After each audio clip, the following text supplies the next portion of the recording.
Hey friends, Emily Sabo here. I am a linguist at Mango Languages, and today I'm talking about the do's and the don'ts for using humor effectively in the language learning classroom.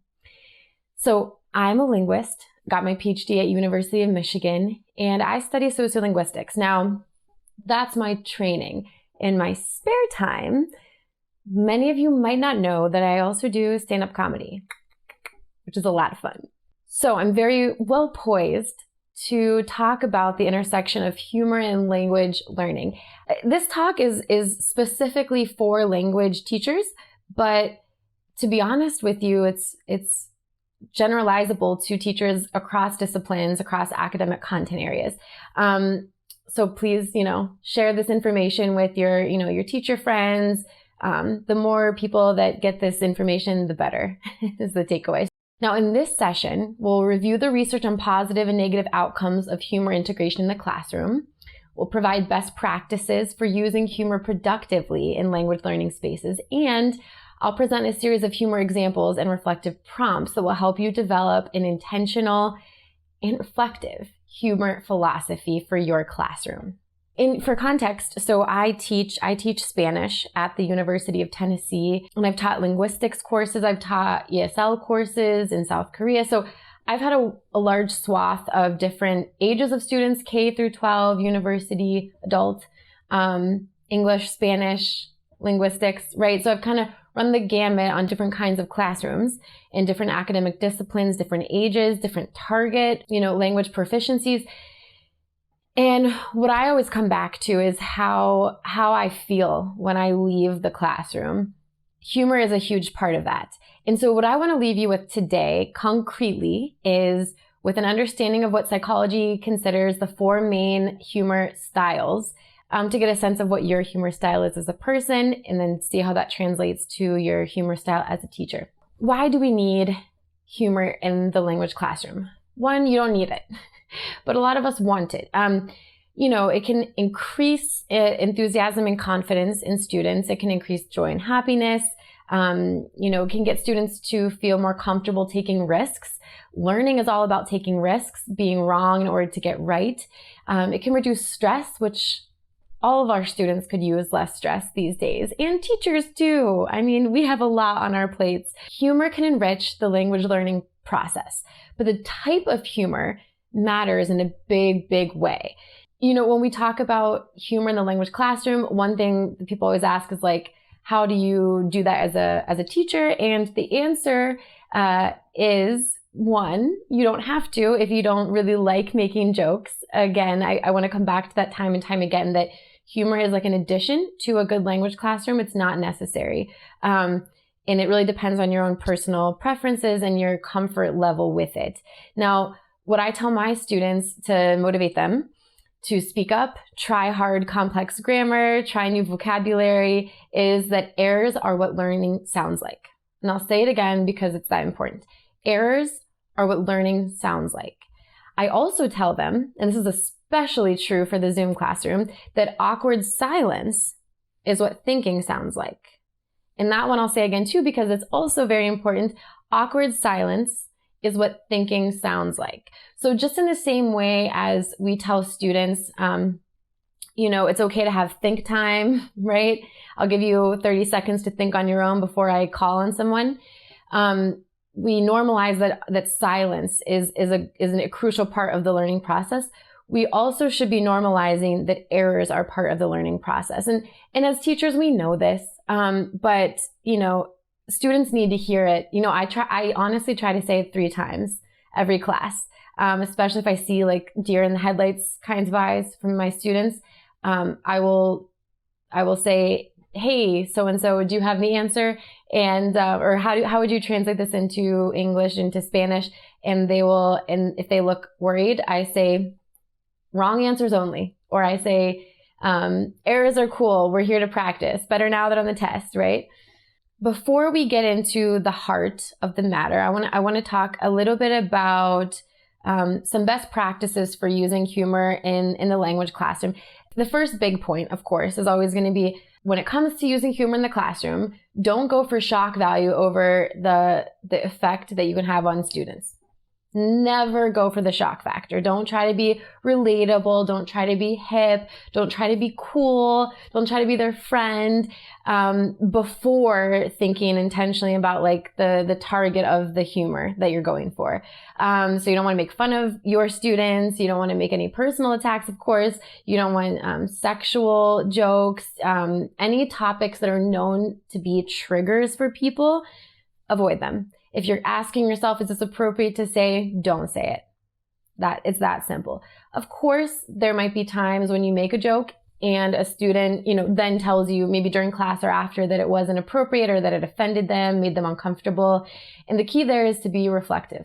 And you can handle that as a teacher however you want, however you're comfortable with. But you could address the whole class through an email. You can address it on the spot. There are many, many options, but the point here is to be intentional with your humor and to be reflective because everyone's going to interpret it differently. We all have different humor styles, different MOs.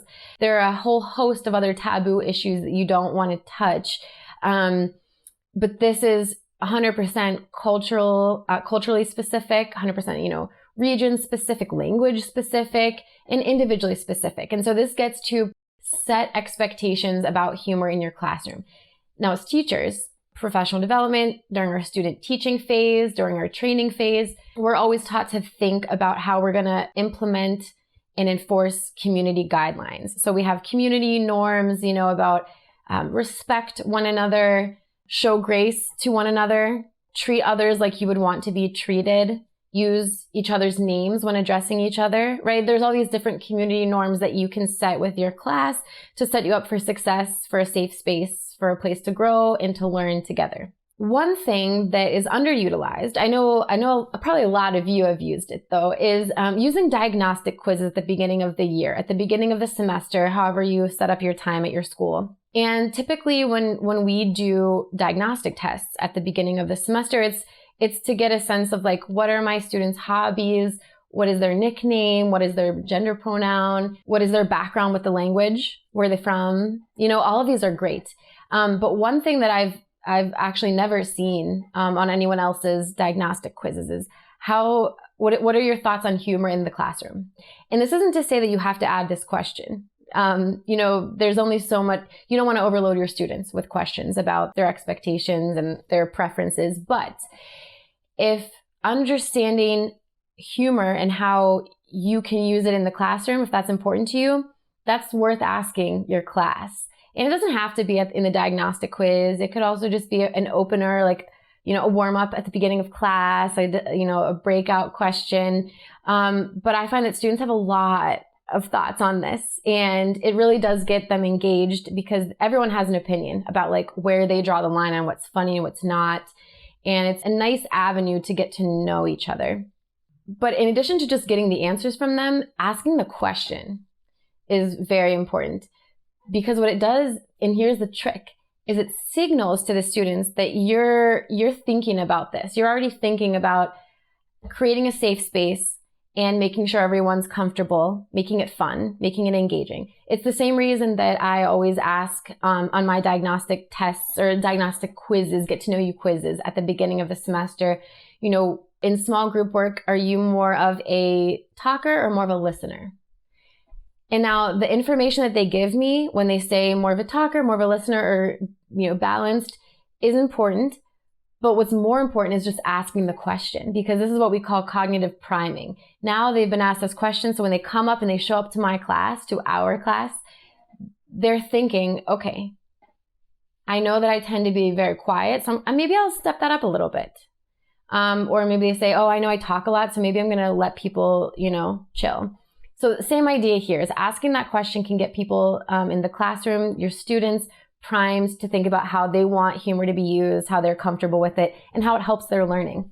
Another reason to try and use humor in the classroom, is in the language classroom in particular, is because a lot of students tell me that and they tell me this in office hours, when they're using their native language, usually it's English. A lot of students don't feel that they have a voice when they're in their target language classroom because they're limited in vocabulary, limited in grammar, and they just feel a little bit out of their element. And so they don't feel like themselves. And humor can be a really nice avenue in one low stakes way that works actually really well for Zoom classes, for online classes, now that we're teaching virtually during the pandemic, is that you can use the chat function. And, this is something that I personally as a teacher anticipate on using more, even when I'm back into the in-person classroom, because I've found that my shyer students speak up so much more frequently now. I'll just say, write a sentence about this topic, throw it in the chat.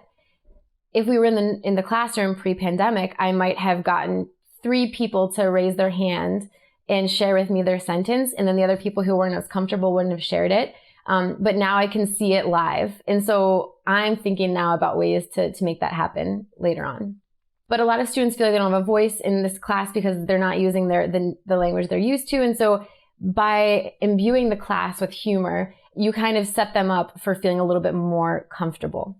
Something else that I always like to tell teachers is that students, we know now, students are all over social media, consuming content all the time, whether it's, TV, whether it's their streaming series on social media, scrolling through Instagram, through TikTok, and getting them excited about humorous content in the target language is huge for their motivation. So I personally recommend at the beginning of the semester some, Instagram accounts, some YouTube channels, sketch comedy in Spanish for my Spanish students, so that they have something that keeps them engaged outside of my classroom. Once they leave the class, once they're not studying for my class, they have somewhere else that they can go. They can subscribe, get notifications that comes up on their feed. They're seeing memes in Spanish. They're engaged. They want to get the joke. And so they're more engaged.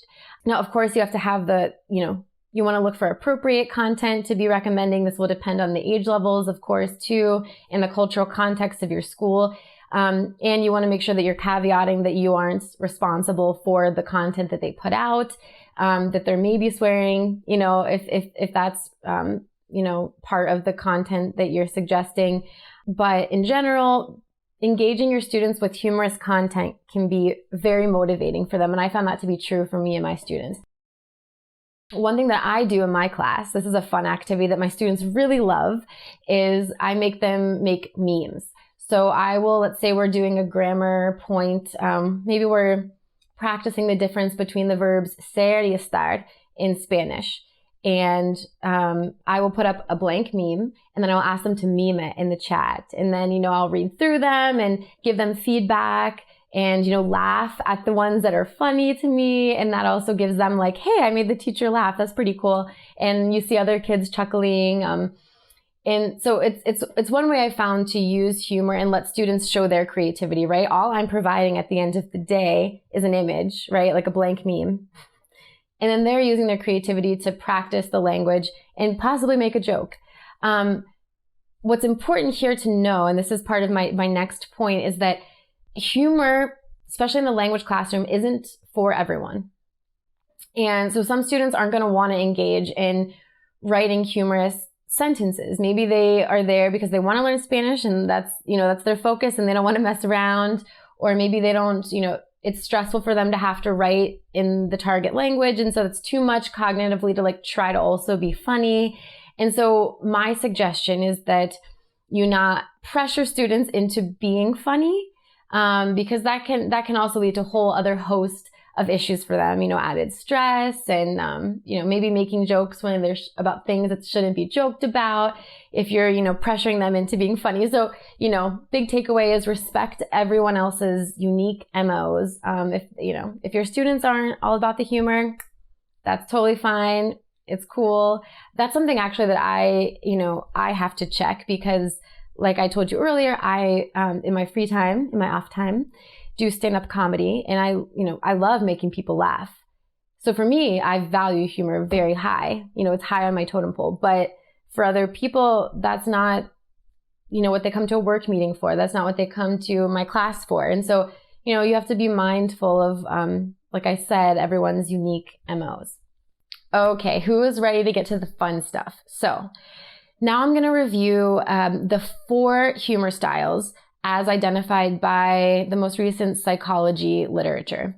And just as a reminder, this talk is not meant to tell you the right way to use humor. It's not meant to reveal the secrets to being funny. This part of the talk is really about prompting you to think about how you use humor, how you produce it, and how you consume it, and also leave you feeling a bit playful so that when you head on into your classroom, you have maybe a renewed sense of what your humor philosophy is as it applies to the classroom.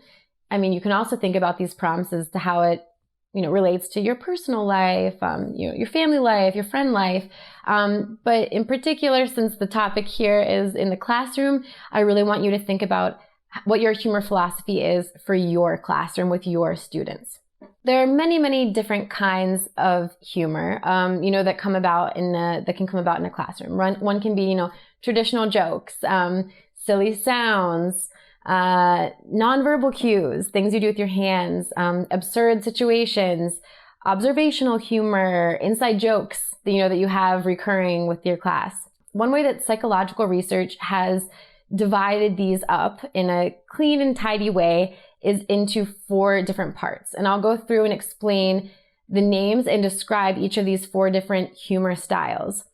And what I want you to do is think actively about which one of these most closely resembles your humor style. So first we have the one that most people are familiar with, which is self-deprecating. Self-deprecating humor has to do with the kind of humor where you're making fun of yourself, right? I'm the worst.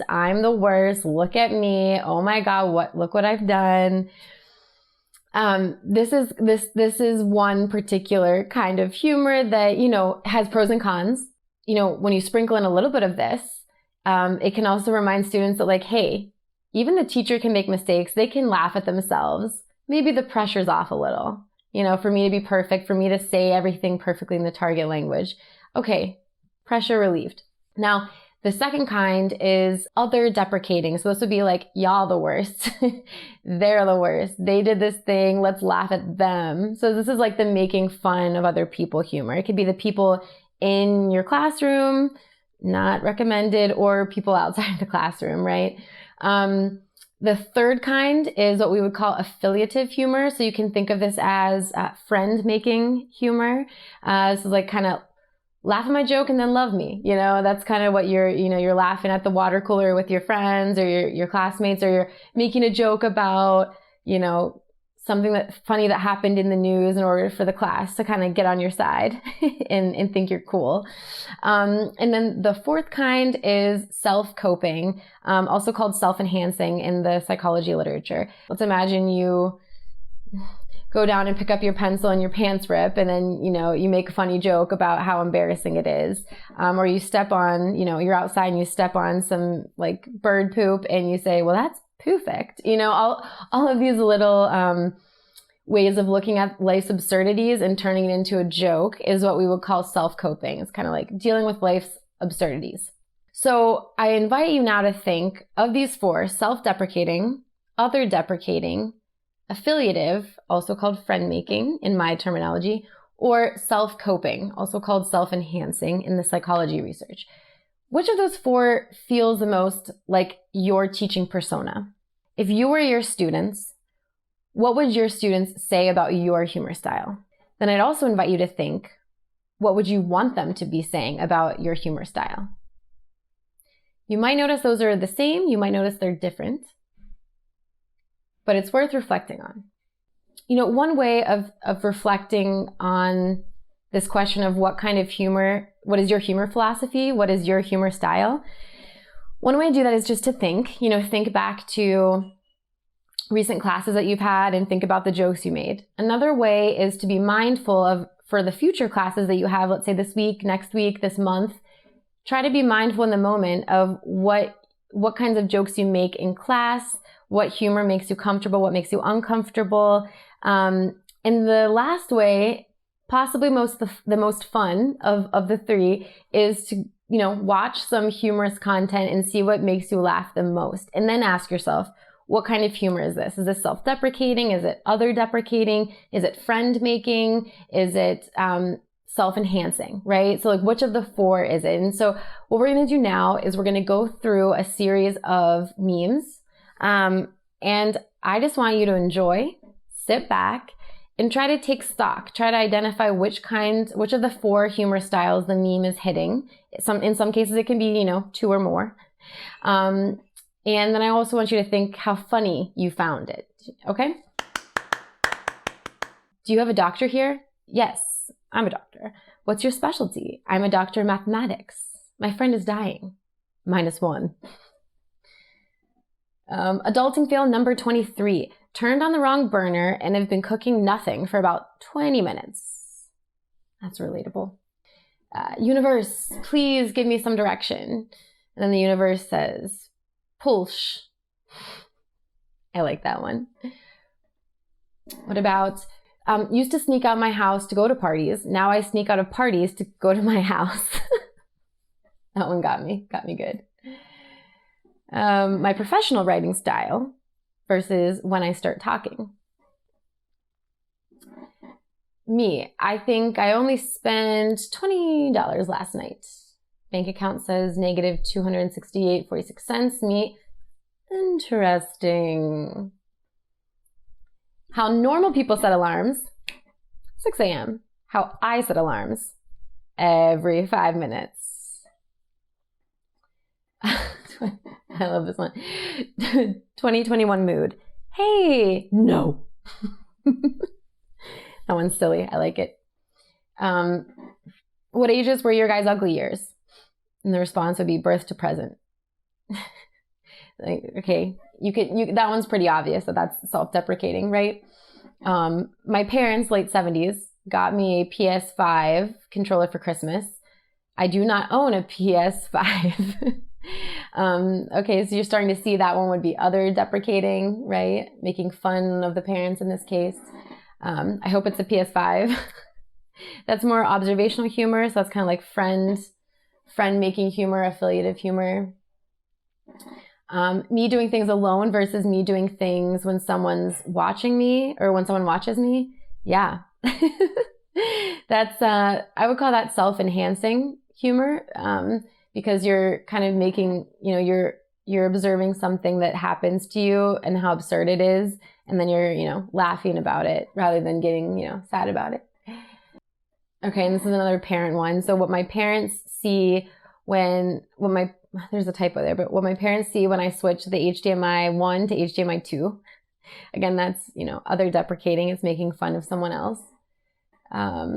When the client says you can do cheaper, we've got this awesome picture. Okay, so this is all to give you an idea of, what makes you laugh, what doesn't make you laugh, where do you draw the line, what do you think is funny, what do you not think is funny. My biggest take-home advice, if you got nothing else from this talk today, is try in the next week to literally take note, whether it's handwritten notes, on your notepad on your phone, or just a mental note too, that works. Try to notice what makes you laugh and then think why. Developing your humor philosophy will inform how you use humor in your classroom. And you will be better for it. This is time very well spent, especially now that we live in a time when, people have a heightened sense of awareness about what's politically correct, who can say what is offensive and what is not. And all of this really boils down to 2 things, It boils down to being intentional about your humor, and it also boils down to being reflective about your humor. So as a teacher, what you have to remember is that you set the tone for the classroom. The students will look to you, even if you have a very student-driven classroom where everyone's collaborating. At the end of the day, there's always going to be a power dynamic. You're the one who gives the grades. And so students will socially reference you to figure out what it means to have a safe space in the class, what's okay to say. And so you really need to have your own ideas about what's okay and what's not. So you have to be intentional about it, but you also have to be reflective. You have to, check in with your students. And, sometimes I'll make a joke in class and then think, oh, that was actually not very fair. Maybe I'm, making fun of a particular demographic, and then I say something and I realize that that doesn't really align with what I think. I'm sorry, I shouldn't have said that. Or I say, ooh, maybe I'll throw in with my university classes like a swear word every once in a while, in Spanish. Then I'll say, oh, I'm sorry. If that makes you uncomfortable, please let me know. And so always empowering them, your students, to speak up, communicate their boundaries with you and with each other, and then, implement them whenever they tell you about them. So being intentional, being reflective, and also taking a time to be mindful and notice what makes you laugh and why is all part of forming your humor philosophy as a teacher.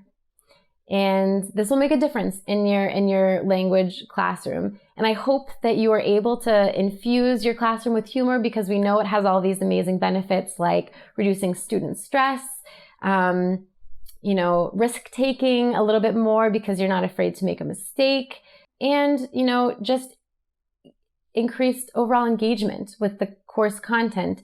So I really do hope that you're able to take something from this talk today, that you're able to remember the 4 humor styles, which I'll say them one last time, are self-deprecating, other-deprecating, affiliative humor, and self-enhancing humor. Those are the 4 styles. I encourage you to think about which of those 4, or maybe which 2, really define your humor philosophy as a teacher, the persona that you have when you're in the classroom, and really take it to the benefit of your class, to infuse your class with as much positive and productive humor as possible while mitigating any of the possible, offensive, harmful humor.